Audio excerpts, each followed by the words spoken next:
আসসালামু আলাইকুম। Flavours by নরিনের কিচেনে আরেকবার স্বাগতম জানাচ্ছি আপনাদের সবাইকে। নিশ্চয়ই সবাই খুব ভালো আছেন আর অবশ্যই সামনে কুরবানি ঈদ, সেই জন্য প্রিপারেশন নিচ্ছেন।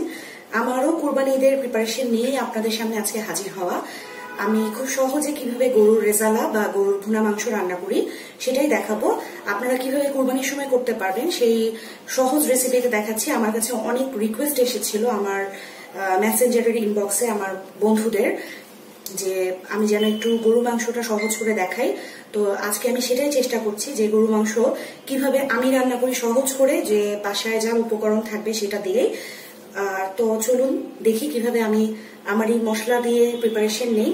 আমি এখানে 2 কেজি গরু মাংস এবং কলিজা মিলিয়ে নিয়েছি। আমার এখানে রেশিওটা হচ্ছে আধা কেজি কলিজা আছে আর 1.5 কেজি হচ্ছে গরু মাংস আছে, হাড্ডি এবং চর্বি সহ মাংস। খুব একটা চর্বি বলবো না যে চর্বি নাই, চর্বি আছে মোটামুটি।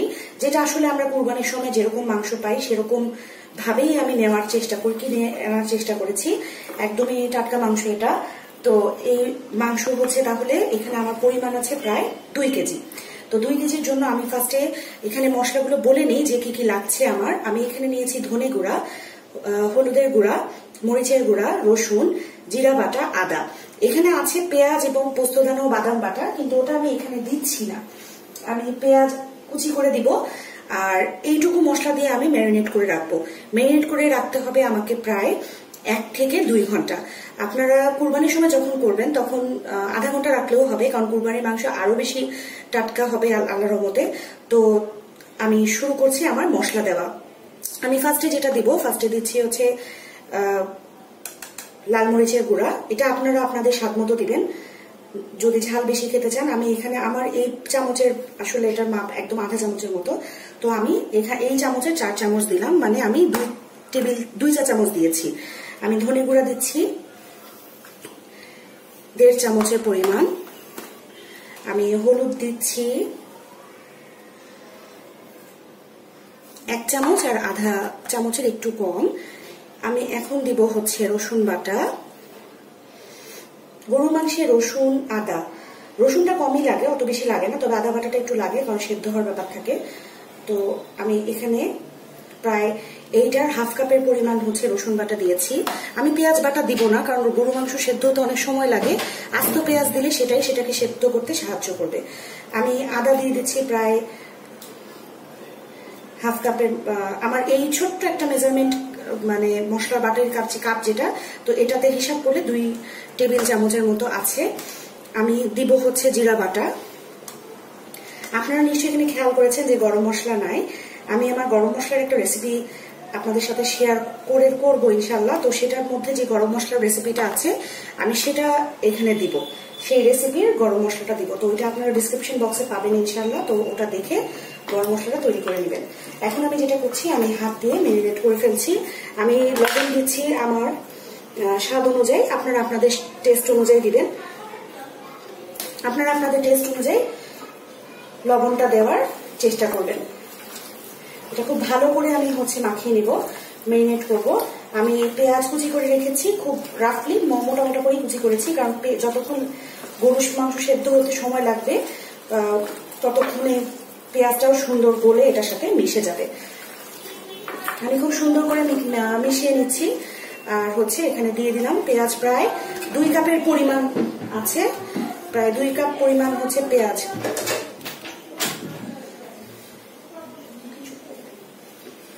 এখানে প্রায় 2 কাপ পরিমাণের পেঁয়াজ আছে, এটাও আমি দিয়ে মিশিয়ে নিচ্ছি। এটা দিয়ে আসলে মাখানোর কিছু নাই, এটা আমি দিচ্ছি। আপনারা খেয়াল করেছেন আমি এখানে কিন্তু কোনো তেল এখনো দিই নাই। তেল আমি একবারে হাঁড়িতে যখন দিব তখন আমি তেলটা দিব। আমার এগুলো সব মোছা আছে আল্লাহর রহমতে। অবশ্যই রান্না করার আগে কাউন্টার টপ যেখানে ব্যবহার করবেন সেগুলো সব চেষ্টা করবেন একটু ক্লিন করে নেওয়ার। তাহলে খাবার জিনিস যেহেতু আমরা কাজ করি, হাত থেকে পড়াটাই স্বাভাবিক, অনেক ক্ষেত্রেই পড়ে যায়। আমার জায়গাটা এখানে ছোট হয়ে গেছে মাখানোর। তো এভাবে করে আমি এখানে মাখিয়ে নিয়ে এখন এটা আমি রেখে দিব প্রায় 2 ঘন্টার মতো সময় ধরে। তাহলে ফিরে আসছি 2 ঘন্টা পর।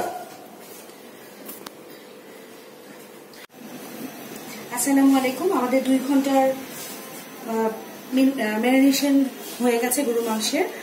এখন আমরা যেটা করব, রান্নার মূল পর্বে চলে যাচ্ছি। ম্যারিনেশনটা যদি খুব ভালো মতো হয়, রান্না করতে খুব কম সময় লাগবে।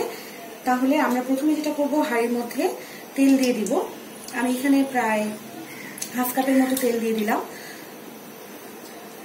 এর মধ্যে একটা গোলমরিচ দিয়েছি, শুধু গন্ধটাকে একটু ভালো আনার জন্য তেলে। এখন যেটা করব, তেলটা একটু গরম হওয়া পর্যন্ত অপেক্ষা করব। তেল গরম হয়ে গেলে আমি মাংসগুলো আস্তে আস্তে করে এখানে দিয়ে দেব। আপনারা ম্যারিনেশন করে চেষ্টা করবেন একটু বেশিক্ষণ রাখার।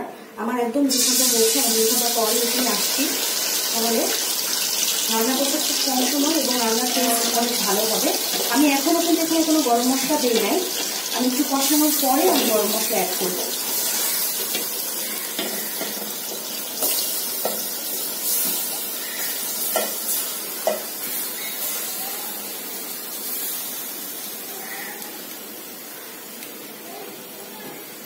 এখনই কোনো পানি দিতে হবে না, এটাকে কষিয়ে কষিয়ে রান্না করতে হবে।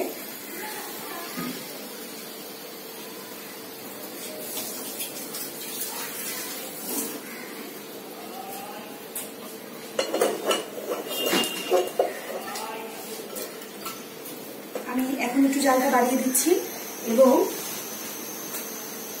কাঠের চামচ দিয়ে রান্নাটাকে আসলে কষানোর চেষ্টা করবো, তাহলে আর হাতে কষ্ট হবে না।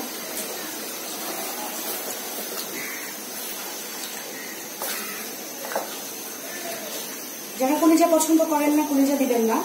আমার আসলে মাংসের মধ্যে কলিজাটা আগে ভালো লাগতো না, পরে যখন থেকে করা শুরু করেছি দেখলাম হ্যাঁ ভালো লাগে।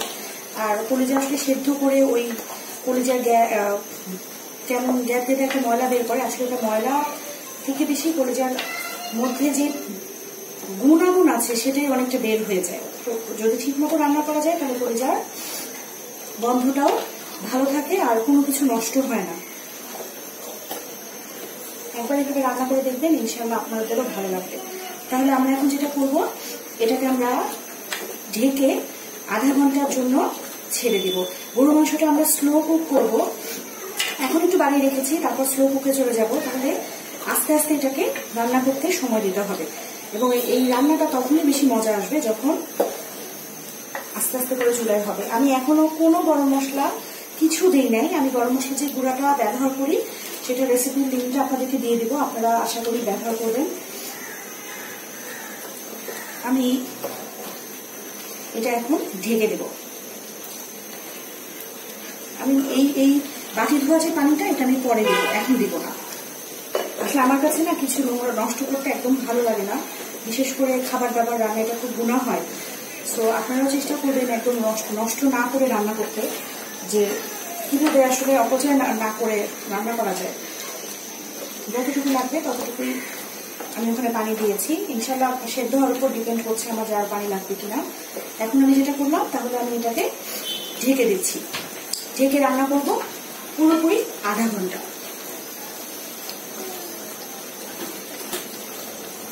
তাহলে আধা ঘন্টার জন্য আমি এটাকে ঢেকে দিচ্ছি এবং জালটাও আমি মিডিয়াম করে দিলাম। এখন এখান থেকে পানি ছাড়বে এবং সেটা জালেই ও রান্না হবে।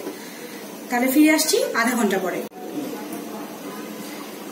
আমি 30 মিনিট না, আমি 20 মিনিট পরেই আবার ব্যাক করেছি। আর এর মধ্যে আমি প্রতি 3 মিনিট 5 মিনিট পরপরই নেড়ে দিয়েছিলাম। এই যে দেখেন, আলহামদুলিল্লাহ কি সুন্দর পানি উঠেছে। এখন আমি যেটা করব, এটার পানি দিয়েই আসলে রান্না হবে, কোনো এক্সট্রা পানি বা কিছু দিতে হবে না। আমি আপনারা মনে হয় খেয়াল আছে, যখন আমি মাখিয়েছিলাম ম্যারিনেশনে, আমি কিন্তু কোনো গরম মশলা বা গরম মশলা গুঁড়া দিইনি। আমি এখন এই চামচের ভরা 1 চামচ, এটা আসলে চামচের, আমাদের মেজারিং চামচের যদি বলি তাহলে এটা হাফ চামচ, তাহলে সেই পরিমাণ আমি হাফ চামচ এখন দিয়ে দিলাম। এটার মধ্যে সব রকম মশলার মিশ্রণ আছে। আমি এখন এটা ভালো করে মিক্সড করে আবার আমি জাল কমিয়ে দিব। আমি খালি এই পানিটুকু একটু দিয়ে দিব, কারণ আমার পানিটা নষ্ট হবে না হলে, এটা ওই বাটির ধোয়া মশলার পানিটা। আমি এখন আবার আসলে আমার অলরেডি 20 মিনিট হয়ে গেছে। এখন যেটা হবে, এখন আবার স্লো কুকে এটা হচ্ছে আরো মিনিট 20 থেকে 25 মিনিটের মতো আমরা এটাকে এখন আরো কুক করবো। এটা কিন্তু এখনো সেদ্ধ মোটামুটি কাছাকাছি, দেখা যাচ্ছে যে 20 মিনিট এটা ভালো সেদ্ধ হয়ে গেছে। আসলে এটা টাটকা মাংস তো, তাহলে আপনারা বুঝতেই পারছেন যখন কুরবানিতে এই রেসিপি ট্রাই করবেন এটা আরো কত সুন্দর হবে। তাহলে আমি এখন আবার এটাকে ঢেকে একদম জাল মৃদু আঁচ করে দিলাম, যেন এটার মধ্যেই হয়, যেন পুড়ে না যায়। আমি এর মধ্যে আমার যে বাকি কাজ থাকে সেগুলোও শেষ করতে পারবো, আমাদের এটা পুড়বে না। রেখে দিলাম এভাবে। তাহলে ফিরে আসছি আবার 20 থেকে 25 মিনিট পরে। আমরা 20 মিনিট পর ফেরত আসলাম। আর এই যে রান্নার এরকম কন্ডিশন, এখন একটু দেখি সেদ্ধ হয়েছে কিনা।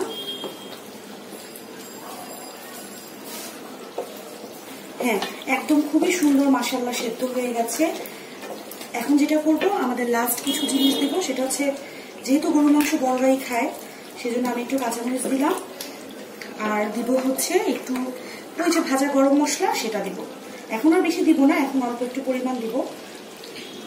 আমি আসলে বলি অল্প, কিন্তু দিয়ে ফেলি বেশি, তাই না? আপনারা যারা দেখছেন তারা হয়তো সেটাই বলবেন, কিন্তু দিতে হয়, মাঝে মাঝে একটু বেশি দিতে হয়। এখন আপনারা এই যে আমার আল্লাহর মধ্যে রান্না শেষ, আমি এটা দিয়ে এখন জাস্ট হচ্ছে 2 মিনিট ঢাকনা ঢেকে দিব, তারপর হচ্ছে চুলা বন্ধ করে দেব। রান্না আলহামদুলিল্লাহ পুরো প্রিপারেশনটা হচ্ছে ম্যারিনেশন হচ্ছে 2 ঘন্টা লেগেছে। আর রান্নার পুরো প্রিপারেশনটা ম্যারিনেশন করার কারণে একদম মাত্র তখন 20 আর এখনকার 20 মিলে 40 মিনিটে রান্না শেষ। তাহলে আমি এখন চুলা বন্ধ করে দিচ্ছি। আপনারা আমি সার্ভ করে বাটিতে দেখাচ্ছি যে কেমন হলো। আমাদের রান্না করা শেষ, আমি সার্ভ করে ফেলেছি। আশা করি আপনারা ঈদে ট্রাই করবেন এবং আপনাদের অবশ্যই অনেক ভালো লাগবে। পরবর্তী রেসিপি দেখার জন্য আমন্ত্রণ জানিয়ে আজকে এখানেই শেষ করছি। আল্লাহ হাফেজ, সবাই ভালো থাকবেন।